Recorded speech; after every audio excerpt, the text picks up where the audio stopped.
Welcome to the Live Up podcast, where we watch the movies from our youth to see if they live up. For this spooky season, we are presenting to you our favorite spooky season movies that we watched and reviewed. And this one, Addams Family from 1990, was one of our very early episodes, certainly within the first 10 episodes. So everyone's going to have to excuse the poor audio, but you should still listen. It was one of my favorite episodes of all time that we did. Jess invented the adjective velvety to describe Morticia Addams, and that just stuck with me. Like, yes, a person can be velvety. They can be. Especially in this context. So a lot has happened since we've reviewed this version of the Addams Family, including Wednesday being a huge hit on its second season on Netflix, which I think it was their top show when it came out. Really love it, right? Yep. Every time I watch it, I cannot help but compare Gomez and Morticia, and to some degree Uncle Fester, to the movie that you're about to hear us review, because those are our Gomez, Morticia, and Uncle Festers, and they're doing a great job on the TV show. Just like, it's not Raul Julia, it's not Anjelica Huston. I am very glad the show brought back Christopher Lloyd's decapitated head, though. Love I it. thought that was a really nice touch this season. It was. And what I love, so I've watched this with my now 13-year-old daughter, and that the character of Wednesday, which we discussed in this episode, is essentially Amanda Treat, my co-host here, is that character resonates through the generations. Like, my daughter loves Wednesday. Obviously, she's not the only one because it's a hit show. Her as a character that just deadpan, slightly murdery, just like amazingly goth character, yes, that lives up. Like, the character itself is great, and so it's been really fun that it sort of lives on. I was slightly disappointed in season 2 when they had the Morticia's character, like her mother appears, and I really wanted Anjelica Huston to pop in there as the grandma. So cool. And I was so disappointed that it was not Anjelica. Yeah, it was only Absolutely Fabulous Lady, but no, she was great. It could have been Anjelica. It could have been, and so that it could have been velvety. It could have been velvety. It could have been hot grandma. So we hope you enjoy this replay of our rewatch of the Addams Family from the 1990s.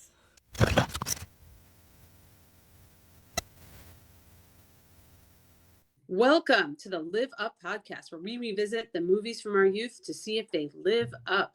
I'm Jess Latterman. And I'm Amanda Treat.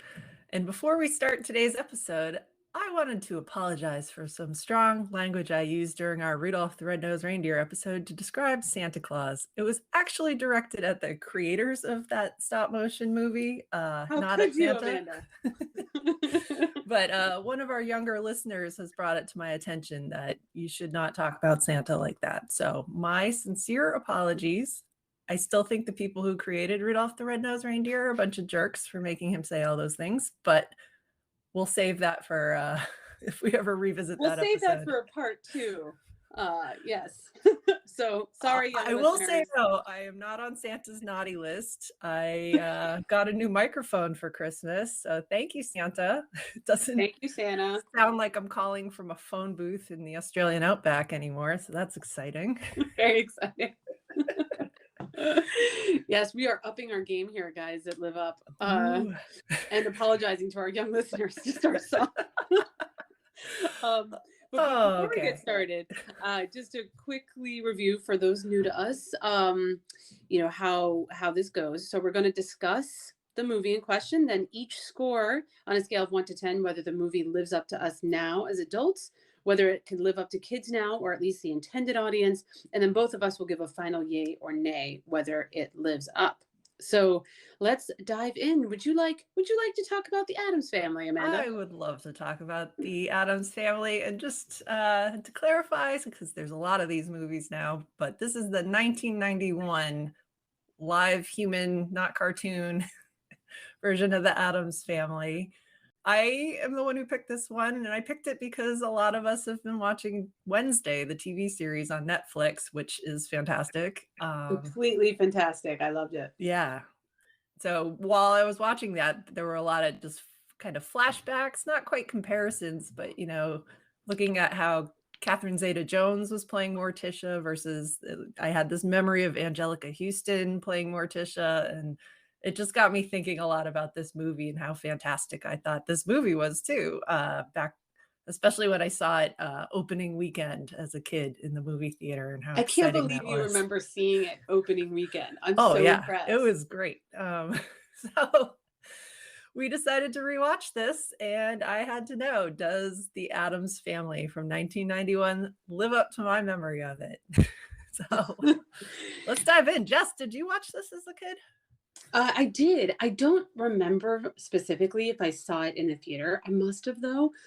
I found that even when I was rewatching it, it was really all I remembered about the movie was essentially Anjelica Huston and the character of Morticia and Wednesday. So it's somewhat burned into my memory. It's almost like my memory and attachment to it is really just essence of Anjelica Huston, I think. She's But fantastic in this. I keep fantastic. using the word fantastic too much, but I know there's so many words. I have to think of more words to describe Anjelica Huston as Morticia. How about stunning? She is stunning. Stunning. That's a good one. You know, laughing at jokes that aren't supposed to be funny and not, that aren't slapstick. So, I mean, most of that came from Anjelica, velvety Anjelica Huston. But amazing. So wait, tell me about opening weekend. So you actually have a memory of seeing it. So I remember, so I think I remember seeing this movie on, it had to be Thanksgiving weekend because it just had that vibe of we've gotten through a holiday and then you have that long weekend and your parents don't quite know what to do with you. So I'm pretty sure that's when my family went to the theater to see this movie.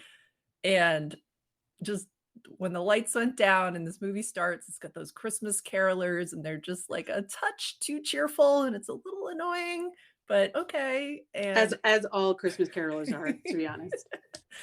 and There's my Long Island Jew coming out. Ooh, fighting words. The camera just starts slowly tilting up the length of this creepy old house. And then you get to the top and there's the family standing there with a giant cauldron of boiling oil that they're about to pour down on the carolers. And that was the moment where I was like, yes, I am in 100% for this movie. Like, this is going to be sarcastic and macabre and weird and like dark humor. And yeah, it was just, it made me so happy. It was like, we're starting with the medieval warfare on Christmas. I didn't know you when you were 11 years old because we didn't meet till much later, but I think that you essentially were Wednesday as a kid. Christina Ricci's and you're like, this movie's for me. Yeah, I was like, I want to make this a personality. This is so funny to me. I mean, I remember her more than Anjelica Huston, just because I think she's closer in age to us. So we're watching and she was the character I really latched onto, but she just delivers the funniest lines with such a straight face. And I thought that was just such a great personality. So yeah, I definitely was. And I think everyone in the 90s, the early 90s, especially, like, you know, you had that like Janine Garofalo delivery on everything where it was just like something really cutting with a deadpan, and like that was just the vibe of the times. But I loved it. It is the vibe of the times. That's such a good call, because then you have the animated Daria series on MTV, which I think is more mid 90s, but it's in the same vein. She's like a Wednesday Addams without the murder, but not that she's murdering people, but you know what I mean, without the blood. Maybe there might be bodies buried back there in the cemetery. So yeah, I mean, this was feeling like I was being transformed into like an Edward Gorey, or transported rather into an Edward Gorey cartoon. Like, it was just dark and macabre and weird and just completely out of reality, and I loved it so much. It was just so much fun to be there. Love that scene as much as an adult, because I watched this with my kids, which was fine. And we'll talk more about that, but they were kind of confused about the Christmas carolers, and then they're like, what are they doing? Not that was a bad thing. Yeah, I mean, it does take you right into like what this movie's gonna be. Like, the jokes are gonna be really dark and everybody is constantly on the cusp of dying, but like somehow within this house or on the property, you can get electrocuted and not die, and everyone just laughs about it. You know, they're poisoning each other, they're stabbing each other, just like, yep, laugh at them, this is fun. Yeah, You no, have it's to sort of suspend your cringy, like, oh my God, that's not a way like to parent your children. You just gotta let it go. yeah, this isn't exactly a family that has like outlet protectors for when their kids are young. They Oh kind of would be no. like, yeah, sure, stick your finger in that, stick a fork in This that. fork is sharper. Here, use this one. Here, use this. See what happens. Do you remember the reaction in the theater itself when that was happening, or not really? Just your own, like, I mean, I'm imagining a giant, like, dark light bulb going over your head, like, I am Wednesday Addams. The movie. Possibly for me. I mean, I remember people were laughing. Like the jokes landed the way they were supposed to. You Yeah, didn't get like anyone clutching their pearls in the theater, like, oh, how could they do that? Like, yeah. and Man, I they wish never I actually remember seeing it. show people getting hit with hot oil, even though that's implied. So I think that helps out a little bit too, is they imply a lot of really bad things, but they don't actually show it. Right, which I think makes it kind of more fun Yeah. anyway. Well, just for those who maybe don't remember the movie, I'll give a very, very quick overview of the plot, which I feel like the plot is like not exactly that important in this movie, No. but it's you have the Addams family. So they're basically just living their authentic life in their own Addams family way. Gomez, played by Raul Julia, he's forever searching for his brother Fester, mostly via seance for some reason. And the family lawyer finance person, Tully, who's played by Dan Hedaya, I think I'm pronouncing that right.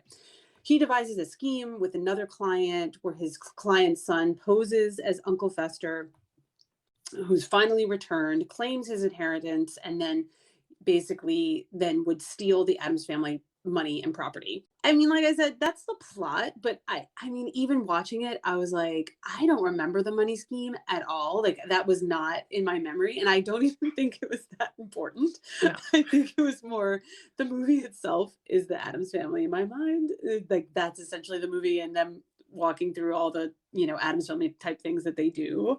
But yeah, so that's the overview of the plot. I don't know if I missed anything, but No, that's pretty much it. I remember as a kid, because they do try to make it unclear, like, is this actually the real Uncle Fester returning? Is it not? Is he just a con artist? And it flips back and forth a lot. And I remember as a kid being very confused, like, is he or isn't he? But they do sort of slapped on an ending where they're like, yeah, okay. Like, right. let's Yeah, there's clarify sort this. of a And I heard, resolution. I was reading from the original script. The original script didn't actually say whether it was him for certain, and that the actors all sort of petitioned the director and Oh, said, really? hey, I think this really needs to be him.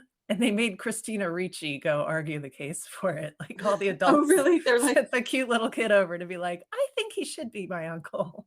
in my memory, now as an adult, I didn't even occur to me as a kid. I remember thinking this as I was rewatching it, that it almost didn't matter, but of course it was Uncle Fester. Like in a way, it didn't. I mean, it's fine that they resolved it, There but is something kind of funny about the idea of a con artist pretending to be Uncle Fester and then liking it so much that he's like, yeah, all right, I'll just sure, go I'll with be it. Uncle Like, Fester. I can do this for the rest of my life. But Yeah, I'm glad they went the way they did with it and clarified it. So and thank you, clarified it. Christina Ricci.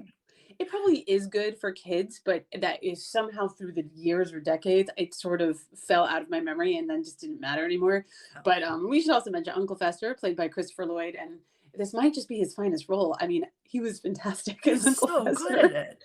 So good. I loved don't him. wanna I wanted knock- to be my uncle. Yeah, I remember got to the episode where Uncle Fester appears, and it's Fred Armisen from Saturday Night Live and Documentary Now, and I mean, he does so many things, but I was comparing him the whole time to Christopher Lloyd's performance of Uncle Fester, and like, I hate to fault Fred Armisen for anything, but I was just like, he's no Christopher Lloyd. Like, I don't know.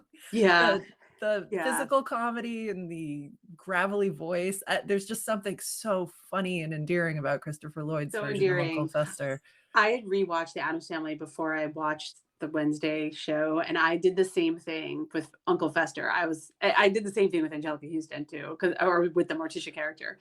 I think in my mind now, Morticia just is Anjelica Huston. They're one and the same, really. Yeah, but they're the same person. Before we go, I don't think we'll spend this whole podcast comparing to Wednesday. People could do that on their own time, but so let's get into the characters. Should we start with our favorite character? I'm just gonna make the Let's start with assumption Morticia. maybe we have different favorites. Who's No, our favorite, Amanda? Who is it? As a kid, it was absolutely Wednesday, but I think as an adult, God, I appreciate Anjelica Huston delivers such a performance. Like, she somehow is as crazy as the rest of them, but just so genuinely nice. Like, she's a very nice neighbor, and she's, like, helping with the charity auction. She goes to teach the preschool, and they need money. Like, she's just, like, a very nice person, but then at the same time, she is so sexy, and I am saying that as, like, She is Amanda is not the gay one on this. no, She is not the gay co-host. but, like, it struck me this time, do you remember back there used to be that, or I think she's still around, that character Elvira? Oh yeah. She had her own movies, or she opens the, like, when they do movie I think we were marathons for slightly Halloween too and young stuff. for that at the Yeah, time, but I remember it. but Yeah. it struck me that she's wearing the same exact outfit. It is somehow so much trashier. Like, So there's much something trashier. very elegant about Morticia, even though it's the same outfit. It's just whatever she's doing, whatever Anjelica Huston is doing as Morticia, she is just, like, hitting so many notes, just so it's such a fine line, and she's, like, perfect at it. So this was, Perfect. yeah, she's definitely, like, an astounding performance in this, and I thought she was fabulous. Like, every time she's on screen, they have her lit like an old Hollywood star. Like, they're just perfectly lighting her face, and it's, like, so sultry and, like, smooth. Oh my god. Yeah, she looks amazing, she acts amazing. Like, everything about this character is awesome. I think she made the movie, and I think she must have made the movie to me as a kid too. We'll set the gay thing aside for me, but I think she's just that good as Morticia. Like, and you're totally right. She's completely perfect, and my favorite is, and every line she delivers is amazing. No matter what the scene is. Oh yeah, and this person chose George W. Bush, and Anjelica Huston retorts, "Well, have you talked to her parents?" And I just it was amazing. It was It's like so end perfect. scene. I Perfect. forgot how funny she is in this, because Funny. it's so subtle, and it's so genuine. Like, she really seems like a concerned parent. Like, there's a few minutes later, she's sort of friends with the lawyer's wife, Margaret Alford. There's a scene at the concert where Margaret's, like, wiping her kid's nose, and, like, the kid just looks so annoyed, and the mother, Margaret, goes, "Oh, you're so cute, I could just eat you." And Morticia just turns to her. It's so sincere, and she's like, "No, he's too young." I know, it's like Just lands so perfectly. Like, she's so not even a good. hint of irony. Like, you just, no, he's too young. I know the deadpan humor, like every single line is so good, and I think it's still sort of a little. My daughter is almost 11. It landed with her, Oh, maybe good. not as much now as an adult, but it's. I mean, the lines were just great, and when you had mentioned earlier when she's teaching. I keep calling her Anjelica Huston. To me, they're like one and the same. Morticia, Anjelica Huston, whatever. When she's teaching pre-K, because this is at this point in the plot, they had, been kicked out of their house and they have to make money, so she has to I work. think you correctly identified it when they go into Schitt's Creek mode. Yes, They're stuck in the motel because they've been evicted from their mansion. exactly. And basically, when she has to work as a pre-K teacher and she's reading the Hansel and Gretel story, and they get to the point where it's the happy ending, and they like push the witch into the oven, and Hansel and Gretel get to escape, yay! And Morticia, I guess I have to call her Morticia, not Anjelica Huston. She was just like, well, what do you think that feels like? Poor witch, she gets pushed into the oven, and the kids are just like wide-eyed and start And one of them just crying. starts wailing. Oh, that's so funny. It's so good, and I think especially now as a parent, you embellish these kid stories when you read to them, and to have basically that same tone in her voice, but taking the witch's perspective was so funny to me. And I think that landed a bit with my kids. Maybe not my son who's 5, but the humor gets across at all ages, I think. The one bit that made me laugh really hard that she said, cutting to the end here, and spoilers, people, but this movie came out Spoiler. in 1991, so I think we're all okay. Also, we said the plot doesn't really matter here. Yeah, it doesn't. It's sort of like Rudolph. It just doesn't matter. It doesn't matter what they're doing. But at the moment when they've been evicted, and Morticia sort of looks around at her family looking very sad in the motel room, decides to take action. She's going to go talk to Fester. So she goes back to the house, and essentially gets kidnapped by the evil lawyer and his bad client, the con artist, who's pretending to be a psychologist. But they put her on the rack, which, they just have lying around the house. As And one does. this is supposed to be like the dark night of the soul moment, like, oh my God, she's in grave danger, except we know that nothing bad really happens to people in this house. And they put her on the rack and they start to stretch her, and she just turns to him and goes, "Oh, you've done this before." And That was so good. So it kills me. It's so funny, and it completely undercuts. It's like, no, she's not really in danger here. Like, she's gonna be fine. Like, we are racing to the finish line here with, like, her husband's charging over to come fight a sword fight and save her, but, like, she's not really in pain. Like, she's fine. Right, and even if she is in pain, she likes the pain. She seems to enjoy it. So she seems to enjoy it. Yeah. And a lot of those undertones, I think, went over my head, I'm sure, as a kid, or tween, I guess, when we were watching this. But as an adult, they're just so perfect. They're so funny. And you're totally right. It definitely sort of is like the antidote to any kind of danger. Like, is something bad gonna happen to this character? And of course it doesn't, because she sort of likes the. It's just like, hey, I would have done this anyway. Right. This is what we do on Thursdays. We get stretched on Thursdays. Yeah. Oh. She was just, I mean, I could go on and on, but I even like went and looked up, like, I think I Googled, did Anjelica Huston win an Oscar for playing Morticia? She got a Golden Globe nomination, and just rewatching this performance, because it's just so perfect. It seemed like such a perfect comedic, subtle performance. Yeah, I mean, and I generally speaking think Anjelica Huston's a fantastic actress, even outside of this movie.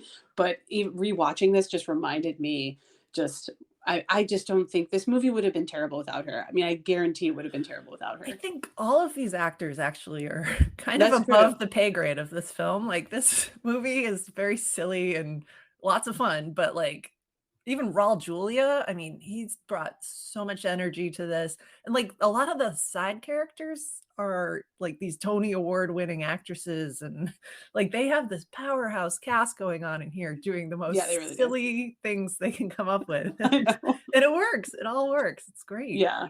Well, what do you think? So Raul Julia is Gomez Addams, the other half of the couple, or the leads for the Addams family. I guess we'll call them. I don't even know what to call them. Yeah. No, I thought he was perfect too for this role. I didn't grow up watching the TV show, and I wasn't really familiar with the original. It's a comic, I think, right?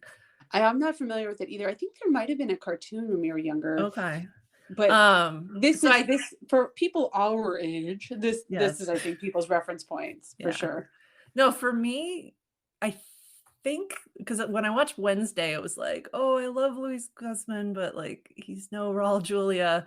But I think the Wednesday version is more true to what the TV show was, that you had sort of a lower energy, I'm gonna say, version of Gomez. Raul Julia is just bouncing off the walls. I mean, he is like shouting and with a sword, fighting people, and just like crazy energy that he brought into this. He is so flirtatious with Morticia, and that I thought worked really well. Like, the two of them are ridiculous together, but like, you believe it. You totally believe it. Yeah, they are ridiculous together. I don't think that I agree with you. Like, it's not just Anjelica Huston. She had a partner in acting on the other side that was really fun, and they completely worked. Yeah, I mean, he plays it like Raul Julia. For those who don't remember, may he rest in peace. But he's a very suave leading man in this. Yes. In some ways. I mean, even though it's silly, like, he's like sword fighting, and he could dance when he's in got big, tango with a rose in his teeth kind of vibe. Totally, and he's swashbuckling through that house, and it's just nuts. Little Pepe Le Pew, but not as like assaulty. So, question though, because he just seems impervious to everything from reality until they leave the house, but we'll get into that in a minute. Yeah, he is ignoring like the law. He's ignoring recommendations from people. He's hitting all those golf balls at his neighbor, which frankly, as an adult, I was like, okay, that's kind of like, what an asshole neighbor. Like, I know, he's putting golf balls through his neighbor's house. Is he sort of a sociopath though, do you think? Like, I don't know. He's just not affected by anyone's opinion of him and what he's supposed to be doing. Like, he just does whatever he feels like. I saw that you put that in the notes, and I was like, huh, until I read that in there. I was like, I just thought of him as like, well, I guess this is what happens when you're rich. You just become completely impervious to reason. Maybe it's just a rich person, not a just a rich person. Yes. What's the difference?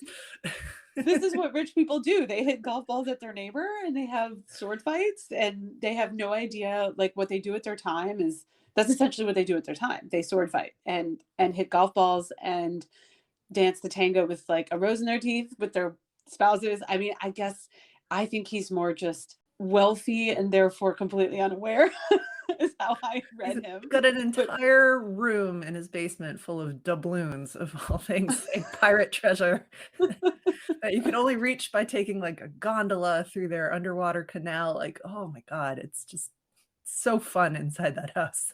I've forgotten all of that. I remember the house being like a fun house of horrors. Yeah. But like, yeah, the specificity of, the classic like library book moves, and then you go into a secret place. You have to pull the exact chain to get down the tunnel. And just for those who don't remember, there's a vault underneath the house that has all the riches, if you will. And you're right. And a Venetian canal.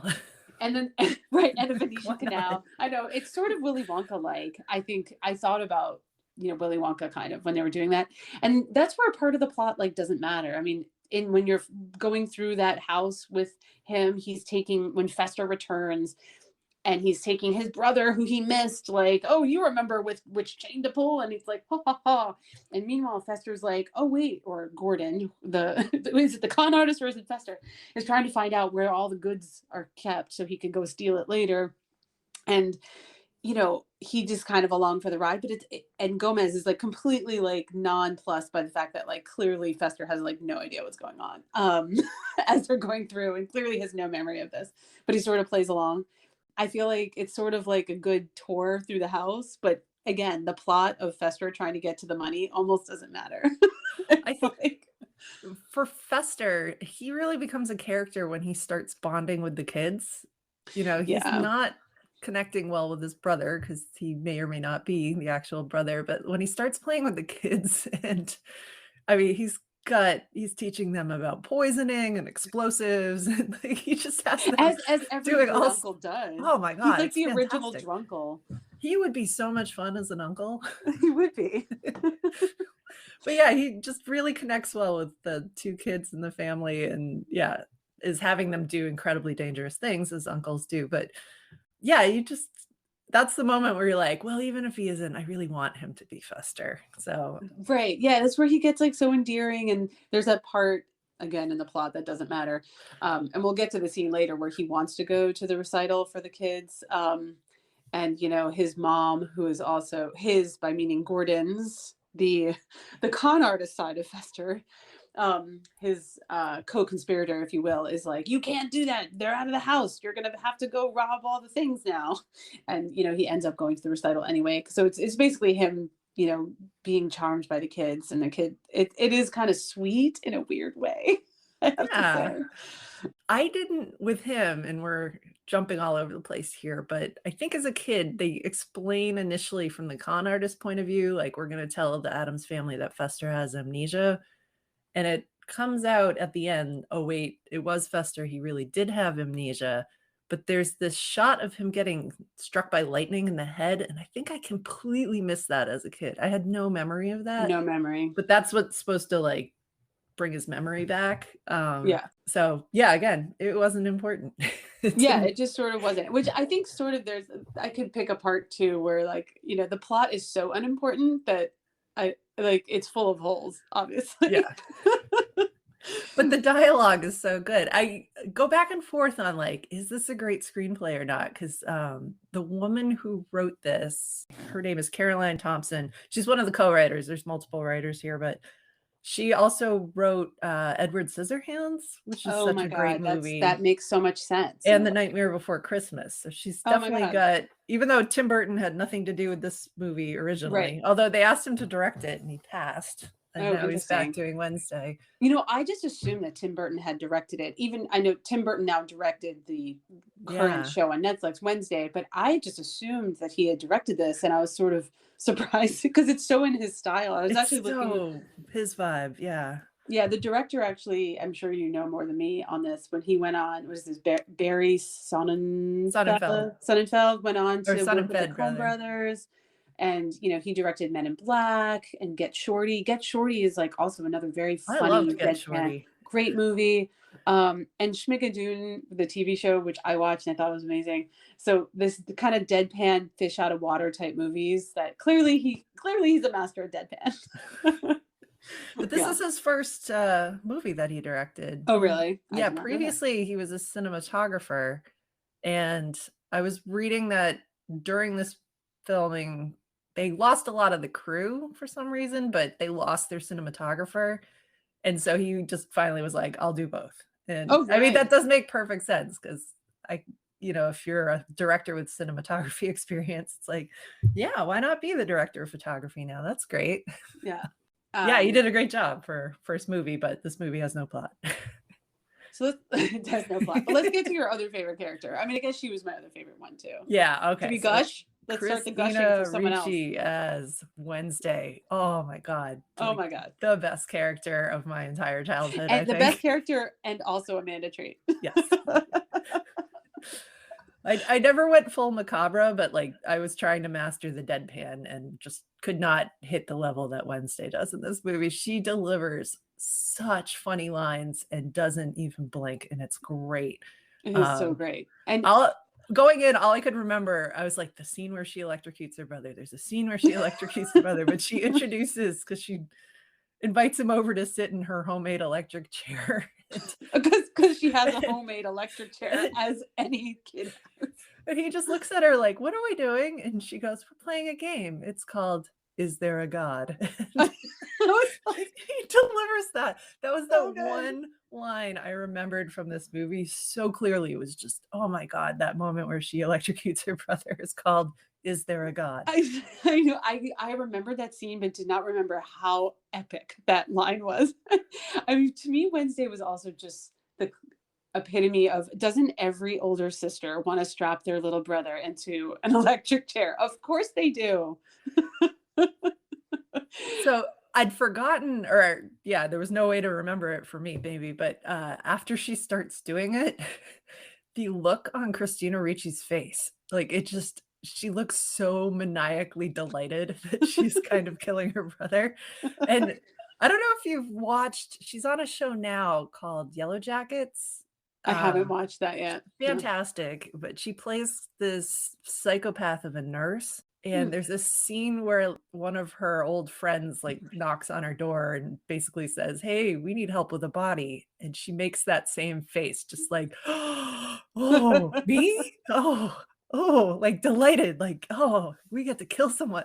It's just such an epic Christina Ricci face. And I swear to God, like she's going to win an award for playing like some crazy axe murderer someday for that facial expression. It's such a perfect face.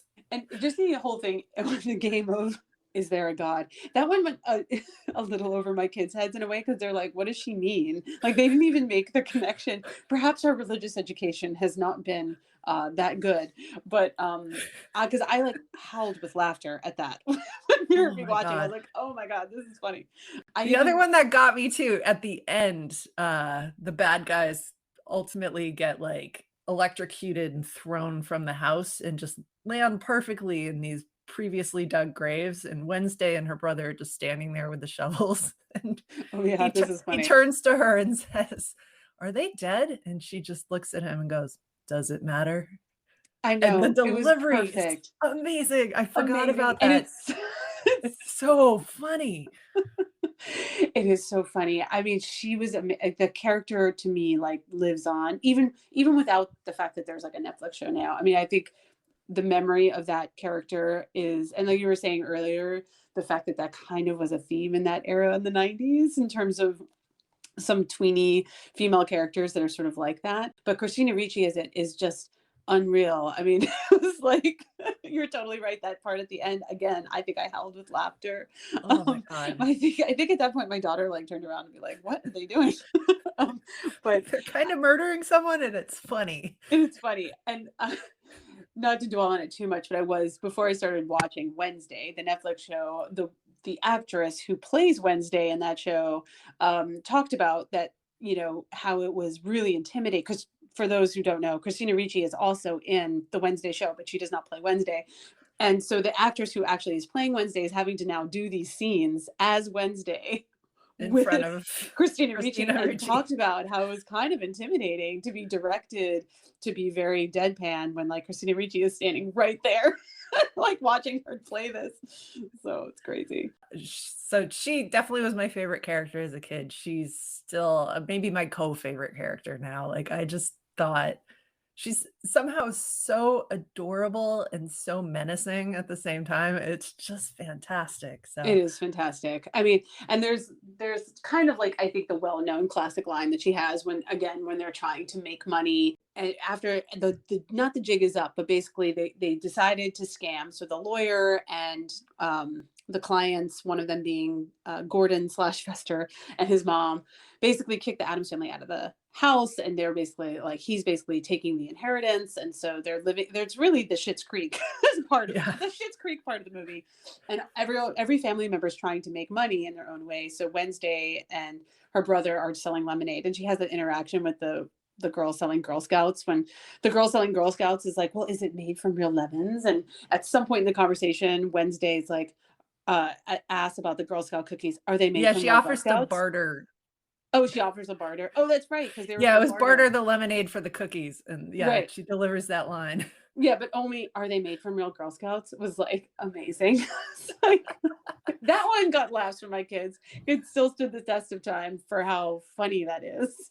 And the thing I like about it is, or my interpretation of it is, that Wednesday knows exactly what she's saying in all these moments. Like, I think Morticia genuinely is just trying to be nice and comes across as super weird when she says things like, oh, That's he's true. too young to eat. But I think Wednesday, when she's asking, like, are the Girl Scout cookies made of real Girl Scouts? Like, she knows she's about to upset this person and she's doing it on purpose. And Yeah, then getting pleasure out of it too. And yeah. and like doesn't even care then that she's not making the money in her lemonade stand. She's gonna get this Girl Scout. So maybe she's the sociopath here. I love it. I think it's a pretty easy point A to point B to think that Wednesday Addams is a sociopath. Oh man, yeah. Oh, But yeah, so funny. All so right. fun. There's other family members here who they get less lines, less scenes. Like Pugsley doesn't get to talk until I think halfway through the movie, and He's sort of a nothing character. he's really a setup guy for Wednesday. Like Pugsley is definitely the setup guy for Wednesday, 100%. That actor didn't really go on to do anything after this. I think he was just a one-time, or not one time, they made a few of these movies, but he was a child actor for this and went on to live the rest of his life as Pugsley Addams, retired. Setup man for Christina Ricci. Yeah, the grandmama character who pops up, she's got a funny occasional one-liners, or like you just see her doing weird things, like when she's in the background cooking with a copy of Grey's Anatomy. Like, that's super weird. I know, that is pretty funny. And again, those were things that as an adult I notice now that I didn't notice before. And like, they cook like gross things, obviously, as one like does. still living food on the plates. And yeah. And then you've got Lurch, who's the butler, which he had that famous line from the TV show You Rang, but they don't let this Lurch talk at all. So he's still funny though. I mean, he's walking around in like the little maid's apron at one point, and he just does deadpan stares at everyone when they do something inappropriate, and he's talking with his face a lot. He is. I mean, he's just sort of part of the tapestry of how weird they are in a way, and doesn't really do much for me. He's just sort of there. I mean, the main thing are the four family members, I think. Yeah. But, I do have some nostalgia for Lurch, because a high school boyfriend of mine used to refer to my father as Lurch when he opened the door. It was the height thing, frankly, I think. Yeah, I mean, I think there's also, the others. It's not really a side character, but Dan Hedaya, who played Tully, the lawyer. I don't know if I'm pronouncing his name right, but he basically plays always like a classic sleazeball. So, Except in Clueless when he's the dad. oh, that's right, he was the dad in Clueless. I totally forgot about that. Although he's But a lawyer in that too, I guess so. oh, he is a lawyer in True to Clueless. type. That's so funny. He also played. So I just remembered him as the husband from Bette Midler's husband from First Wives Club. Yes. Yeah, which he's like an endearing sleazeball. Again, I think he's just kind of the setup man. Yeah, I mean, Gomez just abuses and abuses him. So Yeah. you could There's see nothing. why. I didn't even remember that character from when I was a kid. Like it was like a non-entity to me as a kid, and I think for my kids too when they watched. There's just like, I don't know. There's just this goofball keeps getting like stabbed by Gomez when they sword fight essentially. So yeah, even the house when like at the beginning when Anjelica Huston's, and keep calling her Anjelica Huston, Morticia, whatever, they're the same person, is like going through the closet. She's in. Yeah, you're right. She's going through the house, and it's funny. like there's like cobwebs and stuff, and there's stuff everywhere, and it's probably all valuable. And she's like, "Oh, Uncle Knickknack's hiking gear. Oh, Uncle Knickknack's this." And then she's reading the labels, and then she finally gets to one, and she goes, "Uncle Knickknack," and then you look, and it's clearly a body. Like there is the shape of a head that's been duct taped to the bag. It's like, oh, Uncle Knickknack. Yeah, I agree. Like anything moving through the house is sort of fun. That house of horrors in a way, but a fun horrors. Yeah, tons of fun to watch them just anytime they're in movement through the house. It's tons of fun to watch anytime you see the children torturing each other. And it's usually Wednesday torturing Pugsley, but obviously few reversal scenes where like he has her tied to a chair at one point and is like stuffing arsenic or something down her. Oh, I totally don't even remember that. It's just going on in the background while like Fester's making a phone call and you just see like Pugsley running at her with a bottle of poison. Like, what is happening? So yeah, kids. It's not even that. Yeah, it's not so much like how we're advancing the plot in these scenes. It's all these little details in the background that make my favorite scenes so funny. When they're outside of the house in the real world, that is the Schitt's Creek moment, I think, is less appealing because they're just like so clearly in the 90s. And when they're in the house, it could be any time. It could be the 1800s. It could be today. Like they're just so in their own element. Yeah. But when they go to the motel, it's like there's MC Hammer music playing everywhere. Which is terrible, by the way. Yeah. He wrote a theme song for this movie and it won the Razzie for worst song that year. I mean, it was cringy. So bad. Even sometimes you rewatch old movies and you're like, this song's good. I forgot about this song. Not so with this one. This song makes the ninja rap from Ninja Turtles 2 that Vanilla Ice did look like a work of art. So it's really bad. But I kind of agree that Addams Family outside of their element, and we referenced other funny scenes like with the Girl Scouts and Morticia teaching pre-K. Those things are funny, but them out of their element, you sort of then like the Schitt's Creek shtick, if you will, doesn't really hold. Yeah, and Gomez the daytime talk shows. I know Gomez is like calling into the Sally Jesse Raphael show, and she's like, "Stop calling Mr. Addams," which I laughed. I thought that was funny, but my kids were like, "Who the hell is that?" My kids. There was this woman. I know there were these talk shows that was trashy. It was the 90s. Don't worry about it. Very red glasses. You and I probably agree that outside of the house, the favorite scene is when they go to the children's school for the recital. All the reactions that they have to watching a school concert, because they're not wrong. They are not wrong. They are I even felt as an adult watching this, rewatching it. So basically they're going, the plot, if you will, is that Gomez, Fester is not going that's the whole idea, is that Morticia and Gomez are going to the recital, therefore the house is empty and Gomez and Fester can go and like steal shit. But the actual recital itself is sort of just, it's them out of their element, but in the funniest way. And it is all parents. Watching it as an adult, I was like, oh my God, it's painful. That's exactly what it's like, a documentary. This is how painful that is. Their facial expressions while they're watching some other class of children sing Getting to Know You. And the kids are singing in the most annoying way possible. It's extra annoying. But watching the Addams family's faces, looking at each other, catching each other's eyes, like, kill me, this is the worst. And I think we've all been there. I know. It's like every time it's like the kids are like, we're going to put on a play for you. It's like, oh gosh. Great. Great. Oh, that's special. I know the painful. Yeah, you're totally right. They are not wrong. That is a very relatable moment to all adults. Yeah, it's a completely silent scene from the adults' part. They're just acting with their faces, and it's perfect. And Just just and sort of as expected, what Pugsley and Wednesday do is they basically do a sword fight and have fake blood, and it's like super gory and gruesome and and really good effects. I know Uncle Fester really helped good. them with that, but man, they're spraying gallons of fake blood, Totally. presumably fake blood, all over. Presumably, who knows? Like, they should have worn the front 2 rows of the audience to get those, like, The the ponchos. ponchos like you have at a Gallagher performance or at SeaWorld or something. I mean, if I were a parent and I wasn't in the splash zone of that performance, I would have been on my feet. Like, yes, that just Yes. got epic. That was amazing. That's so funny. Again, you have like the most relatable thing, like, oh, something crazy happened. Yeah.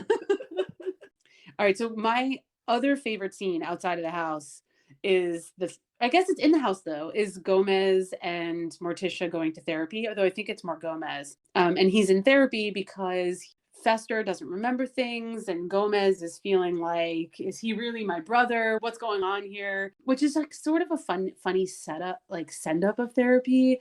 But, and they settle on like displacement, whatever that means. I don't even know if that's a real term in terms of the therapist, who's actually the con artist, is trying to convince Gomez that it's all in his head, and then of course Fester is real, and that he's suffering from displacement, and it's just, the whole scene is just funny. I mean, even like little throwaway lines when the therapist is like, well, did you love your mother? And he responds, Gomez says, I love my mother, it was an accident. And like then it's like nothing, like they don't explain how the mother died, they don't explain the accident, it's just sort of assumed that he somehow was involved in his mother's death.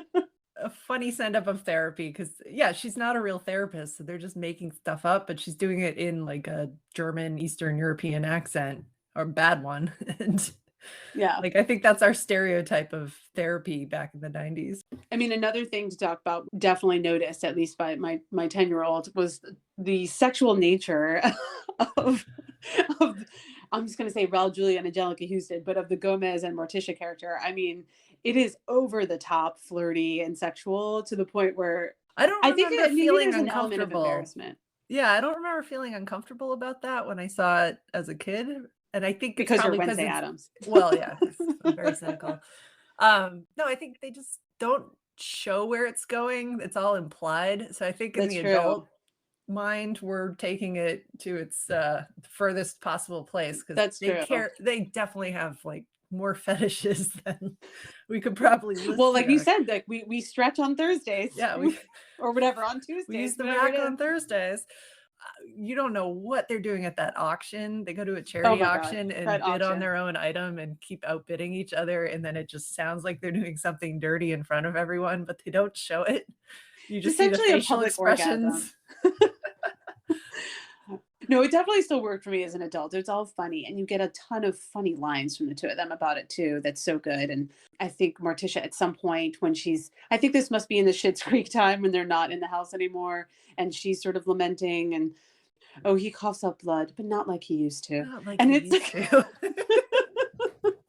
that might be when they're still in the house. I don't know. No, But the I whole think thing is funny. That's an out of the house moment.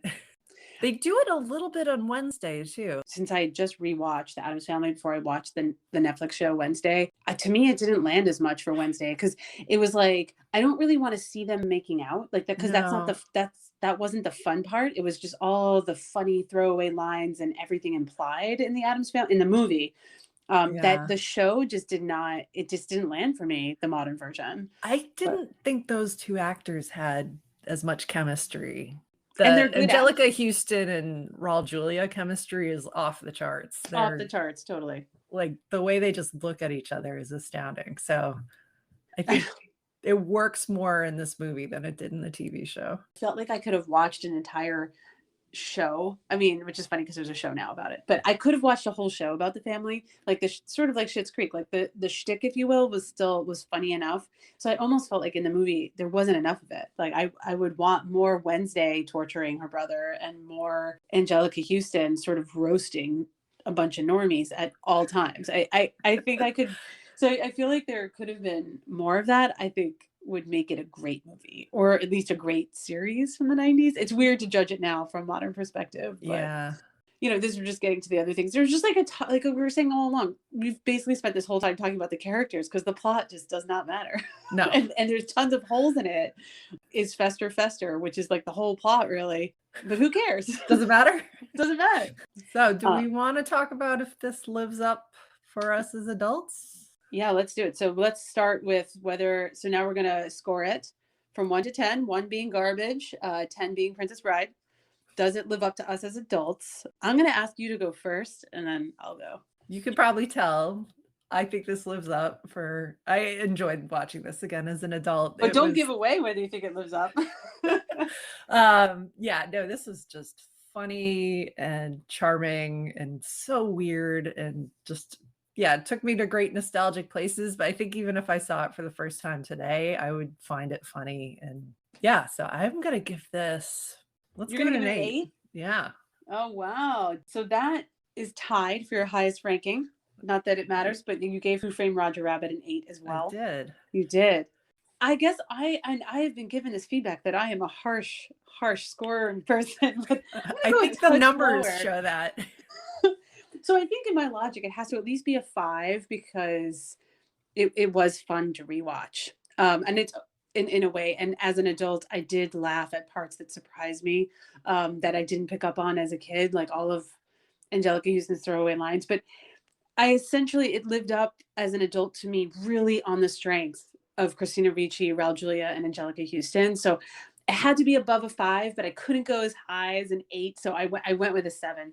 There's great movies out there that this is not Casablanca. So like, yeah, this is definitely not. And I am skewed. This is also tied for my highest ranking because I also gave Who Framed Roger Rabbit a 7. And I would say that Who Framed Roger Rabbit is a better movie, but that doesn't necessarily matter here. I think that it's a 7 because it's definitely just the strength of enough of the characters. And whether that's my nostalgia for them or just the strength of the actors, I don't know. All right. So we have, that's a 15 total. So that ties. Ties for first place in terms of our adult ranking. So what about, our second scoring, again, 1 to 10. So does it live up to kids? Would it live up to kids today, or at least its intended audience, which I think its intended audience is honestly adults. I mean, we could peg like it at the teenage crowd. Yeah, like a teenage crowd for sure. Because you have to be old enough to understand that deadpan humor. I mean, obviously I watched it with a 10 and 5-year-old, and the 5-year-old thought some parts were funny, but there's, nothing for him otherwise. Yeah. For me, I think this does live up for kids. Obviously not very young kids. There's so many dark jokes about death, and the school recital has a lot of blood in it. That's okay. Kids don't mind blood. Or tweens like don't. Little kids do, but like I think it doesn't get old to feel like the outsider. There's something relatable to Wednesday Addams, obviously, especially for you because you embody her in life. You're like pouring oil over the carolers in your neighborhood. But I don't think it's one by modern standards that kids would go, or teenagers would go back and watch again and again. I think there was, I think so in my mind again, I went at least a 5 because I think it has to, there's definitely something there. There's something enjoyable about them as outcasts, if you will, but that's where it ended. And I think I'm just not sure I can go above a 5. Okay. I think it's right down the middle for its intended audience now. I feel like I might be in the minority here with my harshness. You're talking me down to a 7 actually for kids, because I'm just thinking back on how I didn't really follow the plot that doesn't exist when I was a kid, and wow. Yeah, I'm going to lower to a 7. It's not significant. To a 7. That's not significant, but I'm lowering to a 7 for kids. But if it makes you feel better, it's still your highest. It's still my highest for kids. Wow, it's still your highest. So that's let me do a quick math. That's a 12 for kids. So 27. So I think that's our highest scoring movie so far. It is. Yeah, and I think like for kids, I don't mean to be so harsh with a 5. I actually was thinking that if you actually remade that movie today, in a way, sort of how Netflix's show does, I think that could very well land in the teenage audience. And sort of has some of the same elements in a way. So maybe perhaps I had the Netflix show on my mind, because I'm like, this could be done in a way like the characters themselves live on because they're so good. But maybe not the 1991 version as much. Yeah. I'm not trying to talk you down from a 7. It's still, nope. we're still I'm solid 7. I'm 12 holding total 7. for kids. So this final one, I actually usually ahead of time will write what I think, and I didn't, because and the final question for folks, it's a yay or nay. We both have to agree whether it lives up, and we have been split before. Yes, we have. So for this one, I just don't know. We've basically spent this whole time gushing about the movie, and in a way, it was fun to rewatch for those reasons, like the strength of the performances, and how funny Morticia is, and how good the chemistry is between Raul Julia and Anjelica Huston, and how endearing Fester is. Like, we want an uncle like Fester. I just don't know. I really, really want it to live up, and I'm just not sure if my nostalgia is just like overtaken me here. So I think I want you to convince me either way. Well, maybe you can. Let's reverse engineer this. What wouldn't live up, do you think? Aside from MC Hammer, because oh my God, yeah, that definitely didn't. That song was horrible. I guess because ultimately the plot didn't matter. I think I'm sort of stuck on that the plot doesn't matter, and it's really just the Addams family that's fun. That I kind of struggle with that. Yet at the same time, I enjoyed the family so much. But I guess the ultimate question is like, would you want to rewatch this? And I'm sort of torn, because a part of me wants to be like, yeah, definitely. But then it's like, sure, rewatch it, but just you're rewatching it for Anjelica Huston and Christina Ricci and Raul Julia. That's what you're watching it for, which might be okay. Yeah, I mean, they make the movie. Yeah. So what is your verdict? I think I know the verdict. Yeah, this definitely lives up for me. Just even turning it on and watching them throw the hot oil from the cauldron onto the Christmas carolers. It just from moment one. Yeah, it just made from me killing Christmas carolers. That's why it lives up for you. It just made me very happy to watch this again. And yeah, the humor is so dark. All those jokes I'd forgotten about made me laugh again. And yeah, just absolutely delighted that this exists. It's so silly. It's so silly. I mean, I think that I'm easily pushed to the camp where I'm going to say, yeah, it lives up. So all right. We are in agreement. We are not split. We have the second ever out of 4 reviews. But congratulations, Addams Family from 1991. You joined Who Framed Roger Rabbit as movies that live up from our childhoods. Yes. Yeah, no, I think it's like I wanted to be convinced. I wanted you to convince me that it lived up. And the more we talked about it, I'm like, there's just no match for some of these fun characters and performances. And for folks listening, you should rewatch it. And rewatch it just for that. And I'm kind of curious if you think that we were too generous or maybe too smitten with Anjelica Huston's performance. Smitten. Yes, there's only one gay person in this podcast. I thought we were smitten with Raul Julia too. I mean, we're smitten with him. He is charming. He is charming. Yeah. Yeah. We'll take him tangoing away in his with the rose in his teeth. Yes. Let us know if you agree or disagree or think we were too generous with this one. You could find us on all the socials at LiveUpPod. You can send us an email at liveuppod@gmail.com. I'd love to know what you think. And I think we do have some feedback from folks. We have our young listener criticizing co-host Amanda Treat for calling Santa a dick. It was more of a shocking moment. I washed my mouth out with soap. We're all okay here. For the young listeners, Amanda did wash her mouth out with soap. And we had another listener who thought I was a bit harsh on reindeer. And I think felt that if I had just, in a year's time, if I rewatch it again, I might change my mind. And I think his line was that his nostalgia glasses fell into his martini when he heard how harsh it was. Oh, dear God, he gets. But see, Jess, this is how that movie gets you. You watch it over and over and over again. And it's like joining a cult. Like it slowly gets into your brain and then you're stuck there. Yeah, so that's, and that person was, so Jason Roby, who told me that I was harsh. Sorry, man. All right. Well, we'll talk to you guys in a few weeks with our next episode. It's going to be a surprise. What the next episode is. Is it a surprise? We don't know what it is yet. Oh, okay. It's a surprise. I was like, what is it, Amanda? Okay. I can pick one, but I think it's your turn. Okay. All right. Bye, everybody. Thanks, everyone.